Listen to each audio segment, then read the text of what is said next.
All right, good evening, everyone. My name is Terrius Montes Jones, and I will be doing my report over Thomas Brewer's 1610 pamphlet, The Bloody Mother.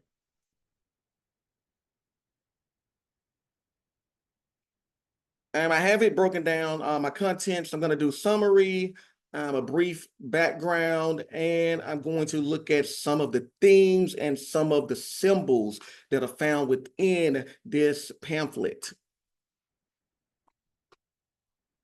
For the summary, you have two main characters, Jane Hattersley and Adam Adamson. Um, Adam is Jane's master, and the two are having an affair. Adam is also already married. This affair, according to Brewer, was carried on for about 10 to 12 years, and they produced at least 4 children from their sinful connection. Somewhere during this time, Adam makes a promise that he's going to marry Jane once his wife dies. The connection that they have, it saw the first child being denied by Adam and doomed to death because of this denial. Jane, she even tries to hide the pregnancy until the very last minute. Then Jane, of course, she kills the child. By suffocation. Then in the second pregnancy, Jane buries the second child by the side of a box tree. Then the third child and the fourth pregnancy, they follow after some time because both are caught up in the fruits of lust. So they can't stop messing with each other. Eventually, they are brought to trial because the infanticide, the sneaking, the broken promises of marriage, it causes them to turn on each other. So they have a conspirators quarrel, and the angry words leads to Jane's confession and finger pointing. So in prison, they are both continuously moved in order to break their communication and to keep them from plotting a defense that is considered as sinful and deceitful as their relationship. So in this time, Adam, he scrambles to save himself, so he offers words of manipulation. So urging Jane to confess, to take full blame. And he claims that the self-incrimination would be mainly for her. So her confession will allow him to protect and free her because of his position and because of his connections. So eventually she does so. And eventually Adam, he gets acquitted, but Jane gets condemned, which is part of the plan. But then Jane, she holds on to the hope that Adam will be true to his words, quote, yet remembering that he had said a word in confession should frustrate her pardon, which notwithstanding in the last minute of her breath, she expected, and fearing so to prevent it, she would say nothing but in that fear and hope of life. Even in the rope, she gave the hangman 6 pence to cut her down quickly.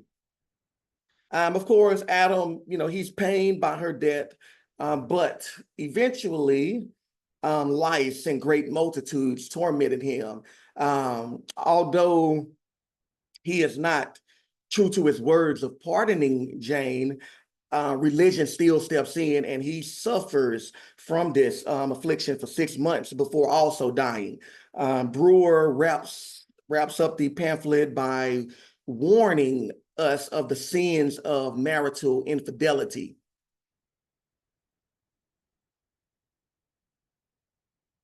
All right, now for some of the background. All right, so of course, this semester has been all about revenge. So this pamphlet, although not like the revenge tragedies, it still incorporates revenge as we see continuously the Lord and Christ and karma and justice stepping in to take revenge.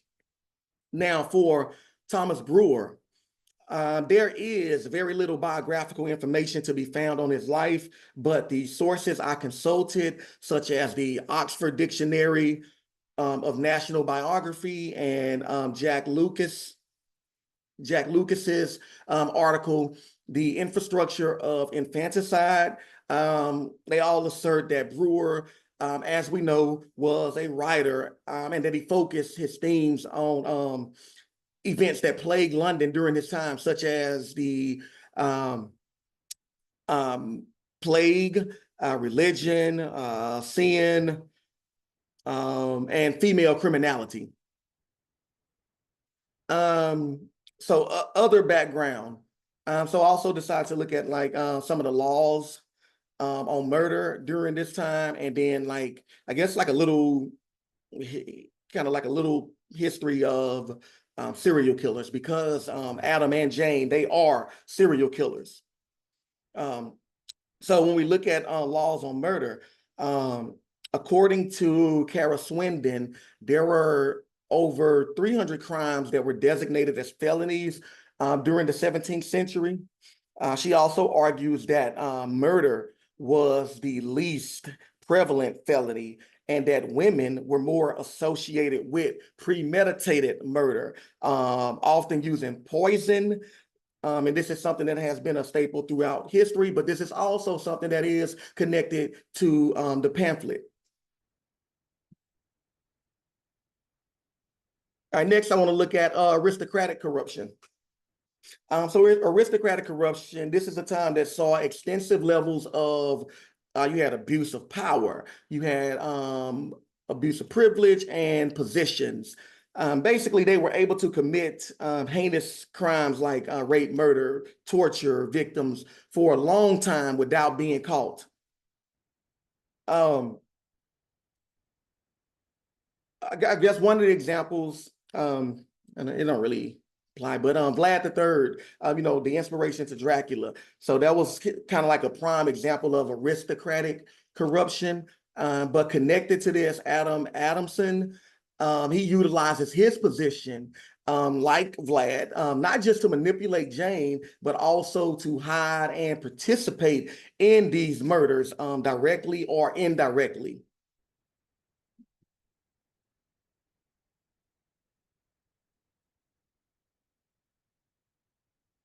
Some of the other history of early serial killers, and I think it's necessary because, like I said, these two are serial killers. So you got the aristocratic period, then you also have the Victorian period that came later. And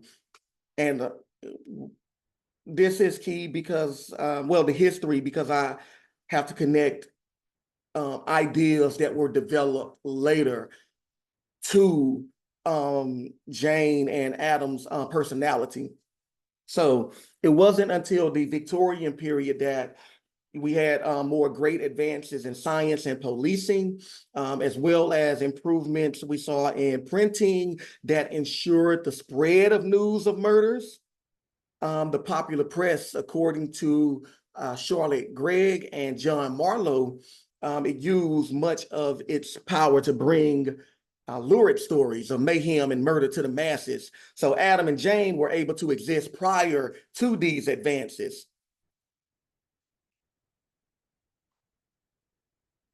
All right, elements of some types of serial killers. So I want to look at mainly the maniacal murderers. So looking at the elements that can be tied to Adam and Jane, and leaving out the ones of maniacal murderers that are not necessarily connected to them. So of course you have the idea of disorganized killers, because they were very disorganized.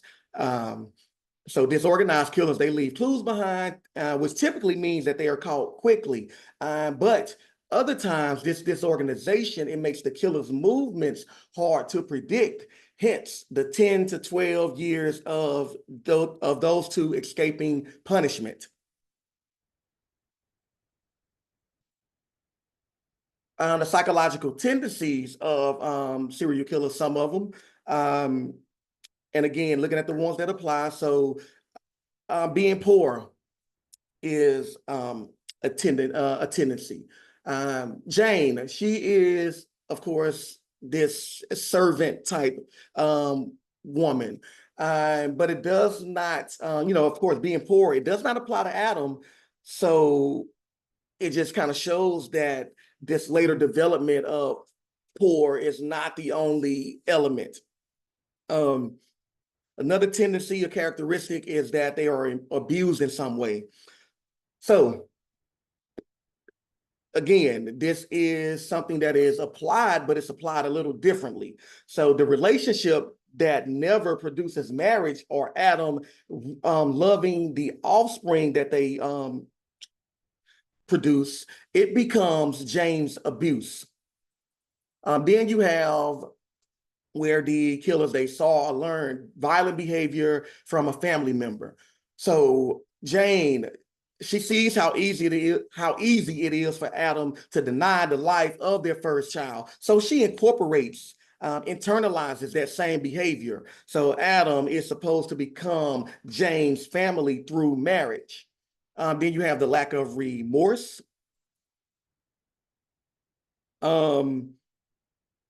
And lack of remorse, this is where neither are truly sorry for their acts. They're only being caught and facing the gallows is what kind of produces some type of remorse. And then I want to look at the total disregard for law and the rights of others. And this is seen throughout as felony murder laws are ignored by the two, and the rights of their children are also ignored.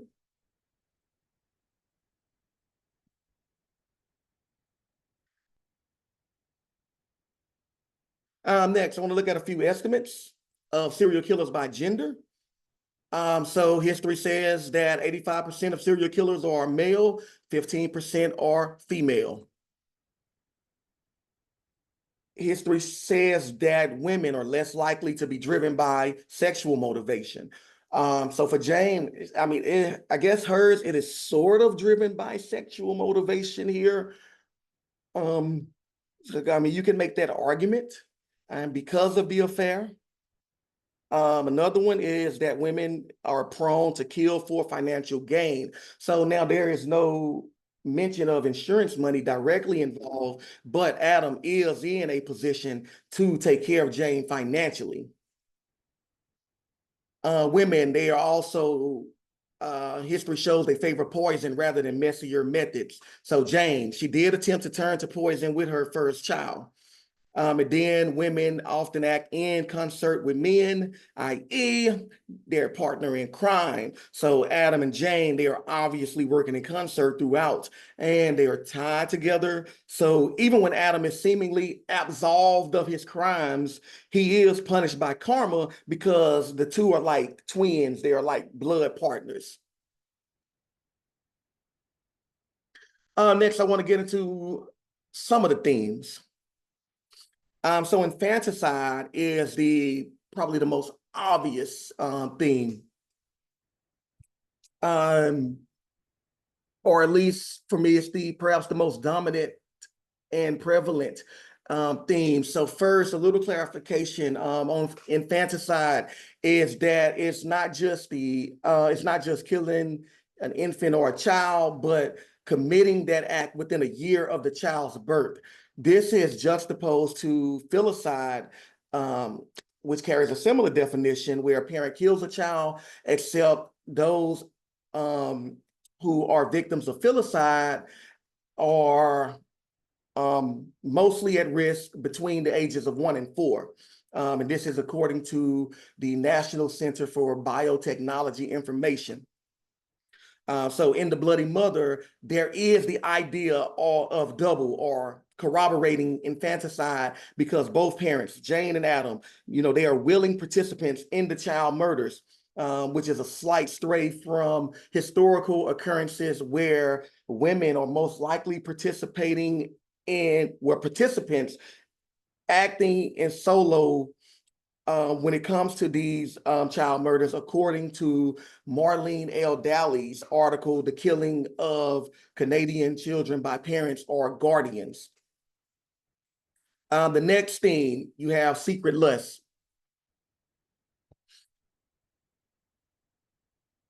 First, and this is something that shows up essentially on every page of the pamphlet.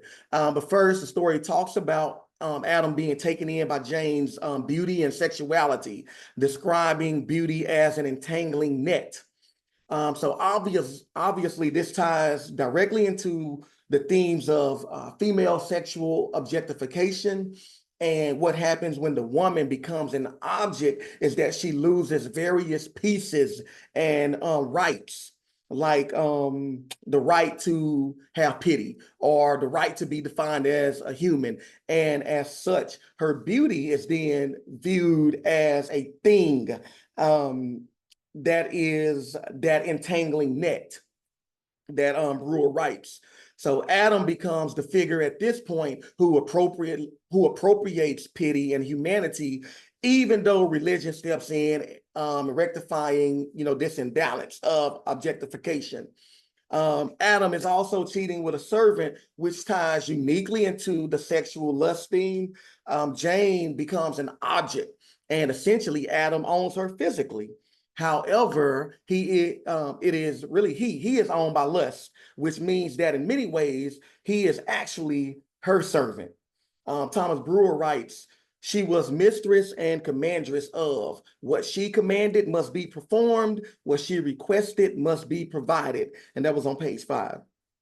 Brewer uses phrases like serpent in guise, of angel and devil's tail to further highlight Jane's secret power over Adam. Then there is the secret lust of sin and parenthood to stop Jane from having sex or killing her child. You have another character, the good wife king, who for 5 or 6 nights was her bedfellow, in which time she perceived in her no intent of evil against the infant, so that then she made bolder to rise from her than at the first she used to do. Okay, that was kind of difficult to decipher. My next theme, sin as the great manipulator. So first, sin is described by Brewer as the sin like a subtle and most cunning adulator comes upon us with a fair look and a tongue full of most fine words and phrases, promising all happiness and sweet content at his entrance. Sin is also likened to coal and fire, and Adam and Jane most certainly are Mr. and Mrs. Satan for their acts. Brewer also outlines a progression of their sins that leads to them manipulating and turning on each other. And he writes, as for example, many there be that amongst their kind, have kind, and most unhelpful helps have fallen from ordinary and familiar conference to high and opprobrious speeches, from such words to blows, from blows to stabs, so in blood and hemp, have made an untimely and heavy decision of their souls and bodies. All right, that's on page 4. In other words, those who sin together cannot fully trust each other, even though their own partner let me rephrase that. Those who sin together cannot fully trust even their own partner in sin. So sin has no loyalty except to destruct. And then lastly, there's the idea of sin and guilt. And it's like the question, does she have a guilty conscience when she confesses? And the answer to that is not really. The only guilt is being caught. So their quarrel leads, of course, James to reveal Adam's and hers ungodly deeds. Then the last theme is parenthood. Adam, like I said in the summary, he denies the first baby. Obviously, and this is tied into, I can tie this into classism and patriarchy, as Jane suffers from an idea of dual identity status, which means she's being defined and being beneath Adam, both by social class and by gender. So in a twisted sense, and as society typically views situations as such, both Jane hides her pregnancy, well, Jane and Adam, because he's involved, they hide the pregnancy until the last minute with the first child in her deceit. Then plans to bury the child. And Brewer writes, most carelessly wrapped in her apron, intending, as we may boldly imagine, in some impious and execrable sort to have made it away. So the argument is that by nature, mothers protecting their offspring is innate. Because Jane does not, she is labeled a wretch by Brewer. And because wretches, they have no desire or care to protect their children. But this also means that Adam, he has to be labeled a wretch for his part. And Brewer, he quotes when he's talking about Jane, but I think it applies to Adam as well. But this wretch had a heart of steel and eyes of marble, so indurate, that no motion of heaven or sparkle of human pity could be seen or perceived in them. All right, these symbols. All right, you got the garden and the box tree, which I'm kind of doing together. So the first thing that comes to mind was to tie this to the Garden of Eden, and for Adam, because of the name, and Jane, it would be more like the Garden of Evil. When we talk about the garden, the serpent takes on a new form from manipulating Eve in the Bible to embodying both Jane and Adam in the Bloody Mother. Also, the garden and box tree are important symbols because they are connected to nature and the ground. So you can think about birth and death, as the box tree also signifies the children's graves. Then you have the wheels of justice. The two, they committed multiple sins over the course of 10 to 12 years, as Brewer notes. Some sins known throughout, but not until this span, we reach this span of 10 to 12 years, do the wheels of justice legally and karmically provide the right results. And then you have blood. Blood, of course, is tied into the title, but it's also tied into religion. You think of like the blood of Christ, and connected to salvation, except here neither Jane or Adam find, nor should they find salvation. The infants were usually suffocated, so blood is more like blood on the parents' hands, the stopping the blood flow of the children rather than a messy act of infanticide. And then the last symbol would be poison. So quote from page 6 of the pamphlet, Brewer speaks of Jane. He says, 6 weeks she bare poison in her purse to spice her dame's drink withal, in which time she made many fair, or rather most damnable foul proffers, but all were most strangely and admirably frustrated by the will of the Almighty, searcher of hearts and reins, who saw and prevented every wicked and ungodly attempt of hers.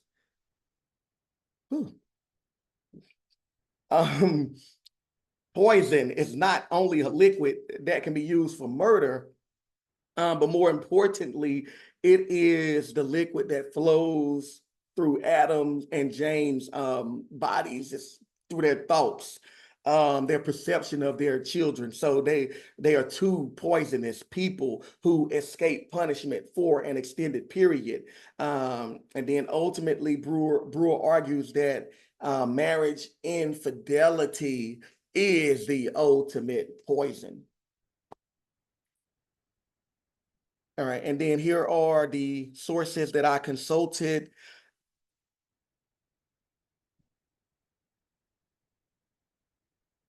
And that wraps up my presentation.